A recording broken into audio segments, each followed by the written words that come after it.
സ്വാഗതം ഇൻസൈഡ് ബൈറ്റ്സിലേക്ക്.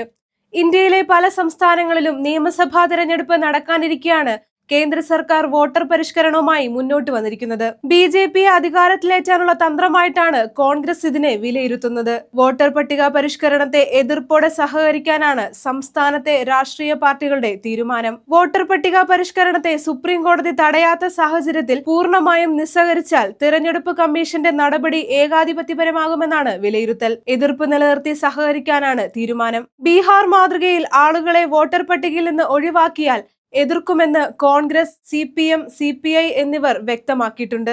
രേഖകളുടെ ബലത്തിലാണ് ഇവിടെ വോട്ടർ പട്ടികയിൽ ആളുകൾ ഇടം പിടിച്ചിട്ടുള്ളത്. ഉയർന്ന സാക്ഷരതയുള്ളതിനാൽ കേരളത്തിൽ തട്ടിപ്പ് കുറവായിരിക്കുമെന്നാണ് വിലയിരുത്തൽ. വോട്ടർ പട്ടികയിൽ കള്ളവോട്ടുണ്ടെന്ന വിമർശനം കോൺഗ്രസ് വർഷങ്ങളായി ഉന്നയിക്കുന്നുണ്ട്. ആറ്റിങ്ങൽ ലോക്സഭാ മണ്ഡലത്തിൽ ധാരാളം കള്ളവോട്ടുകൾ കണ്ടെത്തിയിരുന്നു. തൃശൂരിൽ വോട്ട് അനധികൃതമായി ചോർത്തി BJP നടത്തിയ വോട്ട് പിടുത്തമാണ് സുരേഷ് ഗോപിയുടെ ജയത്തിന് പിന്നിലെന്നും സംസാരമുണ്ട്.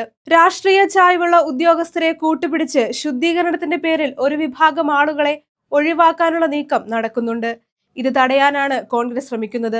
എന്യൂമറേഷന് പോകുന്ന ഉദ്യോഗസ്ഥരോടൊപ്പം UDF പ്രവർത്തകരുണ്ടാകണമെന്നാണ് നേതൃത്വത്തിന്റെ അഭിപ്രായം.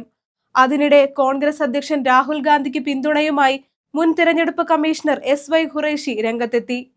രാഹുൽ ഉന്നയിച്ച വോട്ടർ പട്ടിക ആരോപണം അന്വേഷിക്കണമായിരുന്നുവെന്ന് ഖുറേഷി വ്യക്തമാക്കി. താൻ തെരഞ്ഞെടുപ്പ് കമ്മീഷണറായിരുന്ന കാലയളവിൽ പ്രതിപക്ഷത്തിനും ജനങ്ങൾക്കും മുൻഗണന നൽകിയിരുന്നു. ഇപ്പോൾ പ്രതിപക്ഷത്തിന് നിരന്തരം സുപ്രീം കോടതിയെ സമീപിക്കേണ്ട സ്ഥിതിയാണുള്ളത്.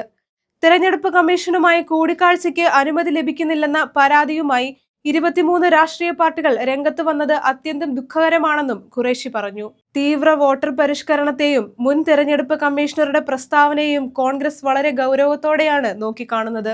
കൂടുതൽ പൊളിറ്റിക്കൽ വീഡിയോകൾക്കായി ഇൻസൈഡ് ബൈറ്റ്സ് ചാനൽ സബ്സ്ക്രൈബ് ചെയ്യുക.